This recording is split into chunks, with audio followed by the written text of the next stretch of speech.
তবে কি রেল খাতেও ভারতের একচেটিয়া বাণিজ্যের দিন শেষ হতে চলেছে? ৫ আগস্টের পর পেঁয়াজ ও নিত্য প্রয়োজনীয় জিনিসপত্রের জন্য বাংলাদেশ যেমন ভারতের দিকে না তাকিয়ে পাকিস্তান, চীন কিংবা তুরস্কের মতো বিকল্প উৎসের দিকে ঝুঁকেছে, ঠিক একই চিত্র কি এবার রেল খাতেও দেখা যাচ্ছে? দিল্লিকে পাশ কাটিয়ে ঢাকা কি এবার পুরো দমে ইসলামাবাদের সাথে হাত মেলাচ্ছে? ২০২৪ সালের ৫ আগস্টের রাজনৈতিক পট পরিবর্তনের পর থেকেই ভারতের ওপর নির্ভরতা কমিয়ে বিকল্প বাজার খোঁজার যে কৌশল বাংলাদেশ নিয়েছে, তারই ধারাবাহিকতায় এবার রেলওয়ের ওয়াগন ও বগি ক্রয়েও ভারতের বদলে পাকিস্তানের দিকে ঝুঁকল ঢাকা।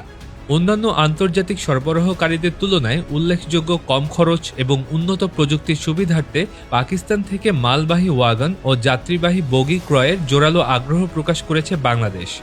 মূলত ভারতের সাথে চলমান দর কষাকষির মধ্যেই সাশ্রয়ী এবং বন্ধুসুলভ বিকল্প হিসেবে পাকিস্তানের রেলওয়ের সক্ষমতাকে কাজে লাগাতে চাইছে বর্তমান প্রশাসন।